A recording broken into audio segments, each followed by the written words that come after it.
Hoje é dia 25 de junho, quarta-feira, e estamos aqui para mais uma gravação do nosso podcast semanal. Hoje nós vamos discutir a decisão do Copom, tomada na semana passada, onde a decisão foi subir a taxa Selic de 0, para 15%, de 14,75 para 15%, ou seja, 0,25 ponto percentual, e foi uma decisão onde os analistas previamente se manifestaram e talvez tenha sido uma das decisões de maior dissenso, né? Houve poucos achavam que ele ia subir, que o Copom ia subir a taxa Selic, e a grande maioria achava que ia manter a taxa Selic. No entanto, o Copom, em certo sentido, né, causou uma pequena surpresa, vamos dizer assim, subindo a taxa Selic, um patamar elevadíssimo em termos de juros reais, Selic real. Ela está a mais de 9%, descontando a inflação projetada para os próximos 12 meses. E hoje nós estamos aqui para discutir com o professor Lixa, que é o nosso especialista no tema, né, as causas dessa decisão. Ontem saiu a ata do Copom, então ele vai fazer uma leitura dessa ata para a gente entender melhor essa decisão. Ok? Então, Lixa, você está com a palavra. Tá? Muito obrigado, Margarida. Tá? Como a professora Margarida destacou, não? O Copom decidiu aumentar ontem a taxa Selic 0,25 para o patamar de 15%. Na ata que foi divulgada ontem, terça-feira, dia 24 de manhã, acho que a frase mais significativa foi, vou colocar entre aspas, não? Permanecer significativa, que a taxa de juros vai ficar significativamente contracionista por período prolongado, devido a expectativas desancoradas, tá? Então, esse é o ponto. Eh, primeiro ponto, o que significa período prolongado, tá? Eh, Nas reuniões que a gente teve nos últimos anos, nos últimos 10 anos, a gente teve duas vezes em que o Copom usou essa expressão de período prolongado. Foi em 2015 e 2022. Tá? Nesses períodos, nesses dois momentos, a taxa Selic ficou no patamar mais elevado, uma vez 7 reuniões e, na segunda vez, 9 reuniões. Tá? Isso significa que podemos pensar que período prolongado significa que as próximas 7 reuniões, com certeza, a taxa de juros não vai ser reduzida, tá? Este ano, só para mostrar, este ano a gente tem mais 4 reuniões do Copom, tá? Temos reunião agora em agosto, setembro, novembro e dezembro, 4 reuniões. A primeira reunião do ano que vem é no final de janeiro, depois março. Isso significa que a sétima reunião vai ser abril do ano que vem. Então, abril ou junho do ano que vem pode ser um momento em que a taxa de juros Selic comece a ser reduzida, tá? Mas então isso só para dizer o que significaria período prolongado, tá? O outro ponto da frase que eu destaquei é que as expectativas estão desancoradas, tá? Acho que a maior preocupação do Copom, só para destacar, a expectativa Focus, divulgada esta semana, do Boletim Focus desta semana, para 2025 está em 5,24%, 5,24%. Mas a inflação para o ano que vem está em 4,5% e para 2007 está em 4%. Eu acho que a maior preocupação do Copom, quando ele fala de expectativas desancoradas, está associada à inflação esperada para 2027, que é a inflação mais longa, não? Ou seja, faltam 2 anos e meio para final de 2027 e as expectativas não estão em 3%, está em 4%. Tá? Então, é, a ideia de permanecer por período prolongado está associado a que as expectativas longas, as expectativas de 2 anos e meio, ainda estejam nesse patamar elevado. Outros pontos que aparecem na ata, tá? Que já são destaques, não? Que normalmente a gente faz. Por um lado, eles destacam a resiliência do nível de atividade econômica, tá? Ou seja, a economia está desacelerando mais lentamente do que se esperava, tá? Existem alguns sinais de desaceleração, mas são muito incipientes ainda. Continua a pressão no mercado de trabalho, como nós temos destacado sempre, continua uma pressão no mercado de crédito, que está se acelerando, mas ainda num patamar muito elevado as taxas de crescimento. Amanhã a gente terá a apresentação do relatório de política monetária, não? Antigamente já se chamava de relatório de inflação, mas este ano, 2025, passou a ser chamado de relatório de política monetária. Devemos ter uma nova estimação do hiato do produto. Vamos ver se ele fechou ou não está fechando, não? Em março deste ano, no primeiro relatório de política monetária, estava levemente positiva o hiato do produto, tá? Mas está. Outro ponto que o Copom destaca é que, por causa das longas defasagens que existem na política monetária, muitos dos efeitos da política monetária sobre a taxa de inflação ainda está por vir. Então, também um pouco o Copom vai esperar manter a taxa de juros elevada, com a ideia de ver se aparecem ou não esses efeitos adicionais que estão sendo esperados e de que magnitude é. De qualquer forma, ele sempre tem alguma frase dentro do relatório da ata do Copom associado à discricionalidade da política monetária, no sentido de que ele pode ajustar a política monetária a qualquer momento, tá? Ou seja, não existe um compromisso de manter essa taxa de juros elevada por algum período. O período prolongado eh, pode ser encurtado ou alongado dependendo das circunstâncias.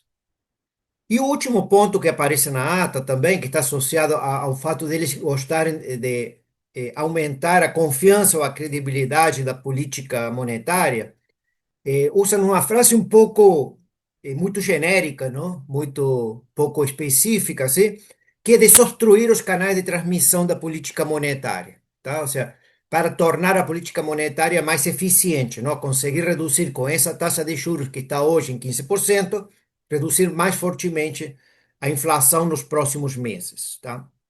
Mas, de qualquer forma, não está claro o que significa desobstruir os canais de transmissão, tá? De qualquer forma, hoje está acontecendo um evento, o Banco Central está promovendo uma intervenção no mercado de câmbio, não? Uma intervenção, tem um apelido especial chamada de Casadão, tá? Foi utilizada em 2019, quando começou a gestão do Roberto Campos Neto, tá? E essa intervenção pode ser que permita, de alguma forma, desobstruir um canal de transmissão, que é o canal do câmbio. Vou explicar rapidamente, então, algumas ideias sobre o ponto. Em que consiste hoje a intervenção do mercado no mercado de câmbio? O Banco Central está vendendo à vista, no mercado à vista, 1 bilhão de dólares, tá? E, por outro lado, está retirando do mercado de derivativos, tá? Swap cambial reverso por um montante de 50, de 1 bilhão de dólares, de 1 bilhão de dólares também. Ele está ofertando contratos de swap cambial, 20 mil contratos, e cada contrato de swap cambial vale 50 mil dólares, tá? Ou seja, o que está acontecendo então no mercado de câmbio? O Banco Central está vendendo eh, dólares à vista, não?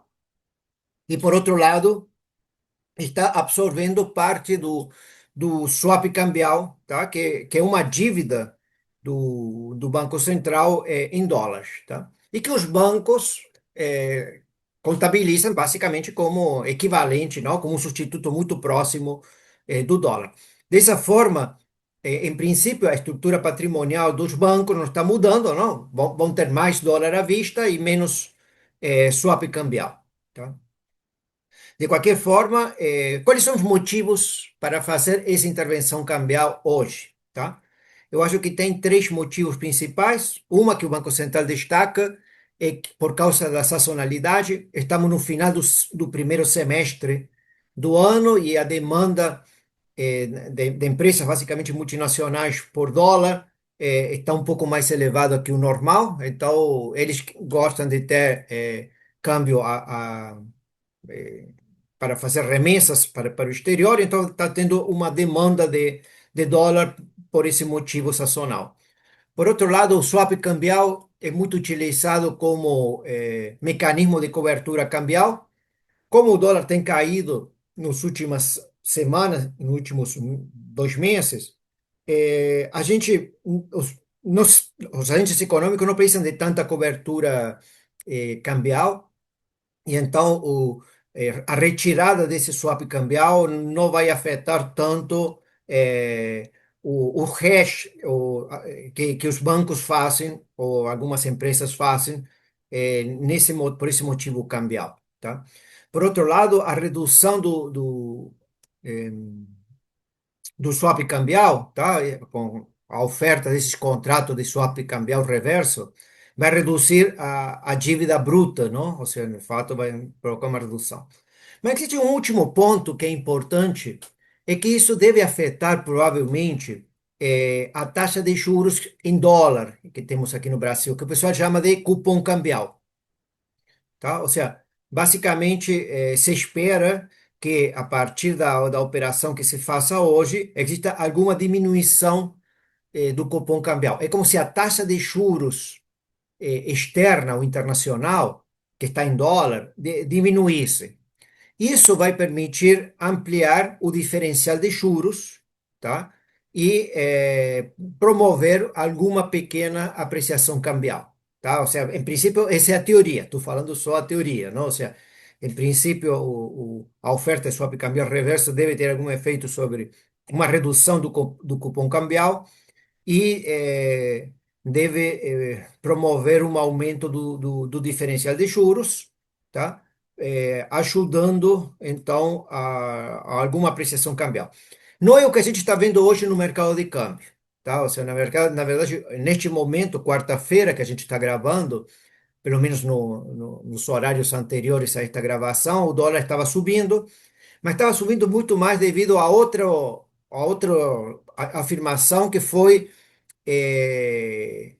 o fato do que o presidente da Câmara de Deputados, Hugo Mota, retirou o projeto de decreto legislativo que revoga o aumento de IOF, tá? Então, está tendo também alguma turbulência no mercado financeiro e especialmente no mercado de câmbio por causa de essa decisão que foi tomada hoje de manhã, não? É uma sessão online e que vai revogar o IOF e tem surpreendido o governo, tá? Mas de qualquer forma, digamos, esses seriam os motivos da operação que foi feita hoje, ou que está sendo feita hoje, chamada de caçadão, e que pode ajudar a desobstruir o canal do câmbio, não? Ou seja, permitir alguma apreciação cambial por essa redução do cupom cambial, tá? Pelo menos o que os analistas tinham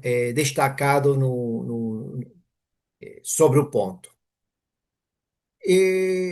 Bom, outro ponto que eu gostaria de destacar, que está na ata do Copom, é sobre o papel da política fiscal, tá? O Copom, a ata mostra uma certa preocupação sobre política fiscal, tá? Um destaque que eu acho que a gente tem que olhar cada vez mais é a dimensão estrutural dos ajustes fiscais, tá? Ou seja, tentar analisar mais o que é o superávit primário estrutural, não? Por exemplo, a instituição financeira independente, o IFE, que calcula esse indicador, tá? E acho que seria mais relevante em termos de analisar o que está acontecendo, qual é o impulso fiscal que provoca no nível de atividade, como que pode se afetar a sustentabilidade da dívida, tá? E especialmente como é que esse indicador de superávit fiscal estrutural afeta a curva de juros, tá? De fato, o superávit fiscal estrutural está aumentando, não? A professora Margarida sempre destacava esse ponto. E, de qualquer forma, uma coisa está certa, não? Se estamos num momento em que a economia está aquecida e existe resiliência do nível de atividade, existe um mercado de trabalho muito pressionado, existe um mercado de crédito que desacelera muito lentamente, temos um hiato do produto positivo. A política fiscal, se fosse contracíclica, deveria ser contracionista, não? Ou seja, aí temos alguma discussão também sobre coordenação de política monetária e fiscal, não? Ou seja, num contexto de aquecimento da economia, a política fiscal deveria ajudar e não é o que a gente observa, tá? Então, existe alguma preocupação do Banco Central sobre política fiscal, tá? Eu acho que, em termos de cenário internacional, não temos nenhuma novidade dentro da ata, não? Ou seja, ele não é. A gente tinha alguma preocupação no mês de abril, quando o presidente Trump anunciou aumento das tarifas, sobre se a gente teríamos um cenário internacional mais inflacionário ou não. A gente não tem visto isso, tá? E a gente não está, por enquanto, tão preocupado, dentro da política monetária com os efeitos, internacionais, seja porque o preço das commodities, estão muito voláteis, seja porque a taxa de câmbio aqui no Brasil, na verdade, tem se apreciado, tá? Então, esses seriam os pontos, centrais, me parece, não? O seu tema central, me parece, do Copom é a desancoragem das expectativas de inflação de longo prazo, tá? A inflação de 2027, que não converge para 3, e, tá? Eu teria um último ponto, agora sim, um ponto mais polêmico, um ponto mais mas que está sendo discutido, pelos analistas, sobre qual é a taxa de juros neutra na economia brasileira, tá? O Banco Central, actualiza, algumas vezes suas estimações sobre taxa de juros neutra.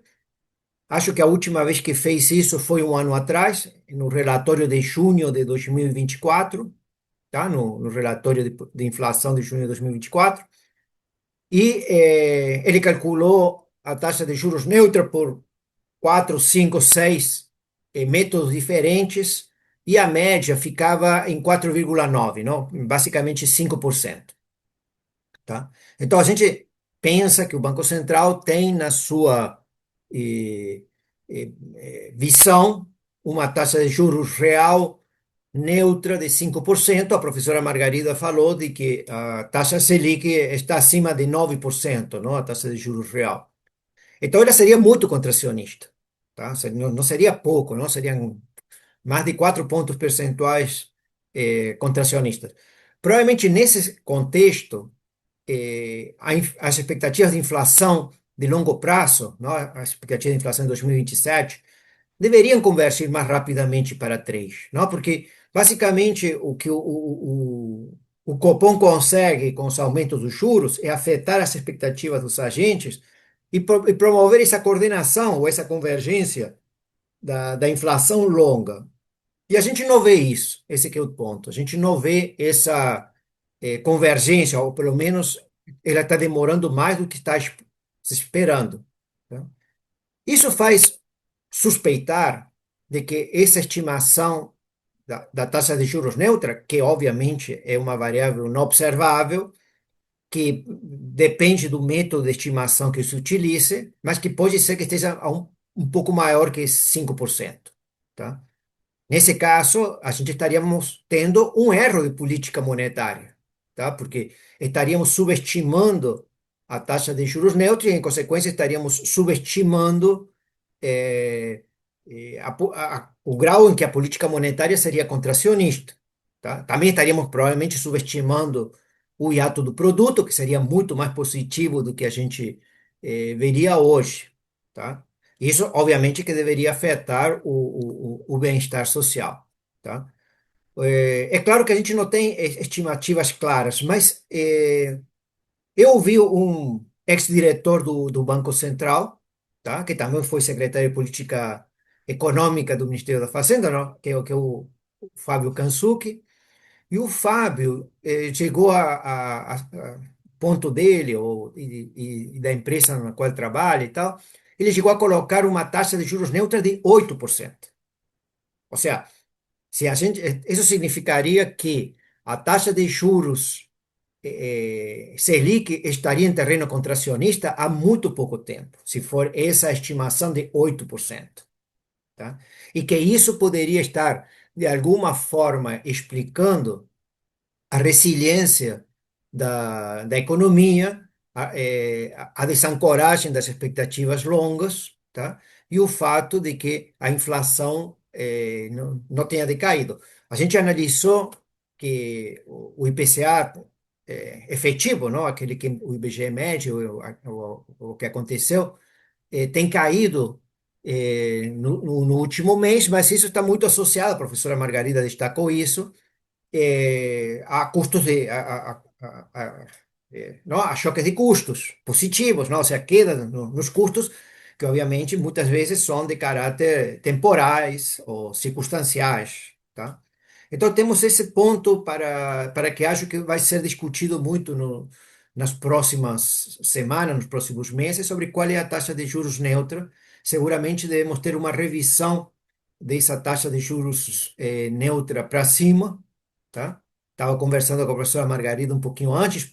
Pode ser que no relatório de política monetária a ser divulgado amanhã de manhã, não, dia 26, apareça essa revisão, tá? A gente também vai ficar de olho sobre como que eles estão estimando o hiato do produto, mas temos esse ponto polêmico para ser discutido.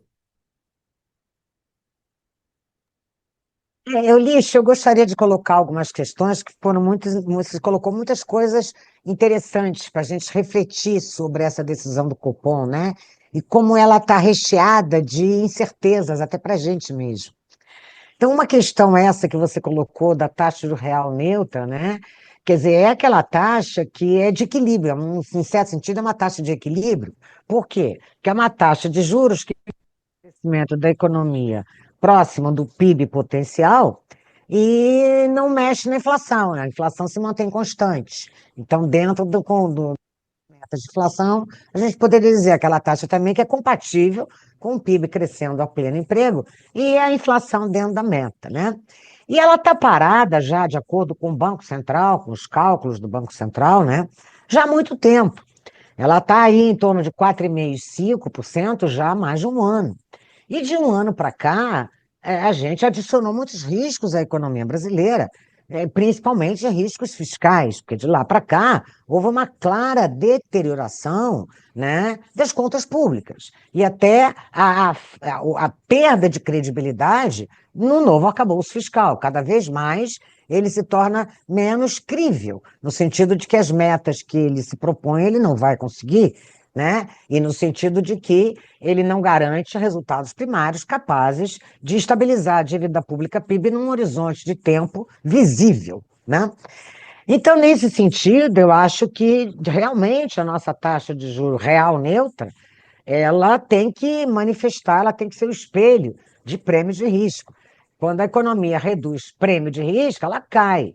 Mas quando a economia sobe prêmio de risco, ela tem que subir, por uma razão óbvia, né? As pessoas que querem deixar suas poupanças para financiar empresas e governo exigem juros mais altos, dado a elevação de prêmio de risco na economia. Então, esse é um ponto muito importante que pode explicar, em parte, por que que a economia ainda se mostra com nível de atividade tão resiliente.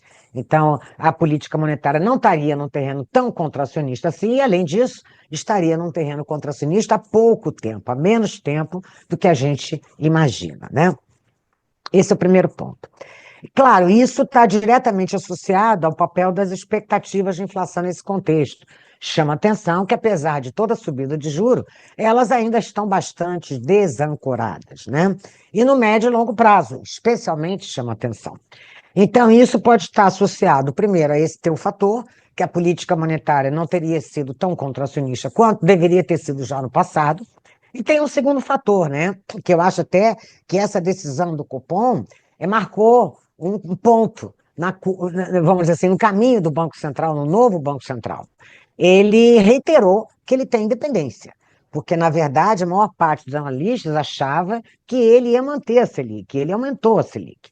E parte dessa desancoragem, eu diria, ela pode começar a se desanuviar, a ceder um pouco na medida em que o Banco Central comprove, mostre na prática que ele de fato tem autonomia e que vai exercer essa autonomia na condução da política monetária, né? Então, parte dessa desancoragem de expectativas de inflação também pode ser atribuída ao novo Banco Central, numa nova configuração, e que, pela primeira vez, desde que o Banco Central ganhou autonomia, né, do ponto de vista legal, temos um novo Banco Central. Todo ele já foi designado pelo atual presidente da República, né? Então é novo nesse sentido. Então, esse é um ponto que eu queria destacar. O outro ponto que eu também achei muito interessante foi essa operação cambial aí do Banco Central anunciada, que está dando muita discussão, né? Banco Central comprar no mercado futuro, fazer swap reverso, então ele é um comprador de dólar no futuro e um vendedor no à vista. Do ponto de vista das posições de bancos, nada muda, porque é 1 bilhão contra 1 bilhão de dólares, né? Agora, tem algumas questões, né?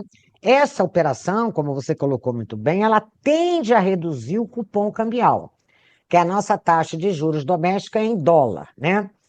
Lado, facilita a arbitragem. A arbitragem através das transações via carry trade.